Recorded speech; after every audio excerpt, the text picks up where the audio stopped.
DSP మీద ఇంతవరకు action లేదు. అదే అంటున్నా.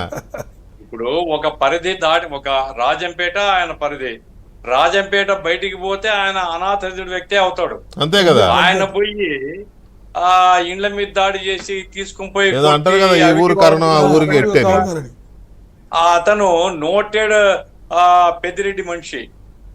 అట్లా తోడు పోయి పెద్దిరెడ్డి తరఫున రౌడీగా పనిచేయడమే. ఆయన అతని మీద యాక్షన్ లేదు. సిట్టు వచ్చినా పుట్టు వచ్చినా ఏ వచ్చినా ఆయన మీద యాక్షన్ లేదు. అట్లాగే రెండవ సర్వేశ్వర రెడ్డి గారు చెప్పినట్లుగా ఎప్పుడవుతుంది, పోలీసు గనక ఇంపార్షియల్ గా ఉంటే ఆయన చెప్పినట్టు పీడీ యాక్ట్ పెట్టొచ్చు. అరే పోలీస్ సపోర్ట్ లేదంటే ఈ రౌడీలు ఎవరు రౌడీలు సార్, నేను అందరిని చూసినాను, పోలీస్ వెంట లేదని చెప్పండి, లాగు తడిసిపోతుంది, ఇంట్లో నుంచి బయటికి రారు ఇల్లు. ఎవడంతా పాలెగాడు ఎవరు లేడు.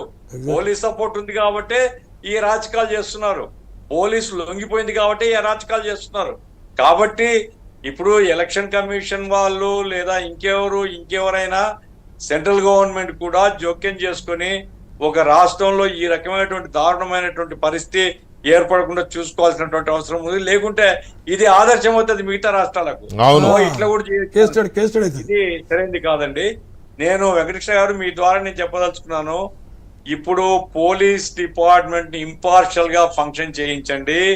కౌంటింగ్ రోజు ఈగ కూడా వాలదు, ఏమీ జరగదు, అంత భయాందోళన చెందాల్సినటువంటి అవసరం లేదు. ఇప్పుడు పోలీస్ డిపార్ట్మెంట్ ను ట్రాక్ మీదకి తీసుకొని రావాలా. ట్రాక్ మీద తీసుకొని రావడానికి ఇప్పుడు తీసుకున్న చర్యలు సరిగా ఉన్నాయా, లేకుంటే ఇప్పుడు సిట్ ఇచ్చినటువంటి రిపోర్ట్ లో ఇంకేమన్నా అడిషనల్ నేమ్స్ ఉన్నాయా? అటువంటి వాళ్ళని బుక్ చేయాలా. They should be put in behind bars.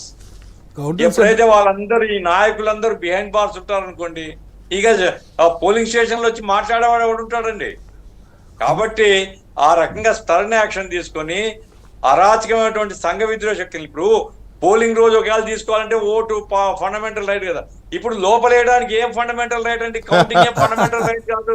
Counting agent మాత్రం బయట లోపల పోతారు, మిగతా వాళ్ళందరినీ మీరు అదుపు చేయండి, వాళ్ళని తీసుకొని పోయి ప్రివెంటివ్ పెట్టండి.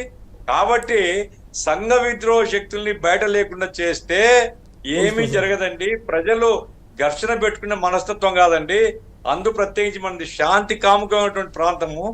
ఆ రకంగా బయటి వాళ్ళో లేదా రౌడీసో ఈ అరాచకం చేసే వాళ్ళు తప్ప ప్రజలు ఘర్షణ పడరండి.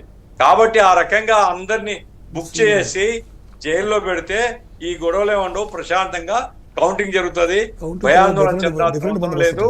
పోలీసులు ట్రాక్ లో పెట్టాలని నా రిక్వెస్ట్. రైట్. రామాంజనేయులు గారు, ఇక్కడ నేను ఇందాక మీరు మాట్లాడుతున్నప్పుడు సోమోటో అనే ఒక ఇది తీసుకొచ్చాను. అది ఎందుకు ఆ ప్రస్తావన తీసుకొచ్చానంటే, చాలా సందర్భాలు మామూలు సమయాల్లో కూడా ఎక్కడన్నా ఒక అమానవీయమైన ఇన్హ్యూమన్ ఇన్సిడెంట్ జరిగితే కోర్టులు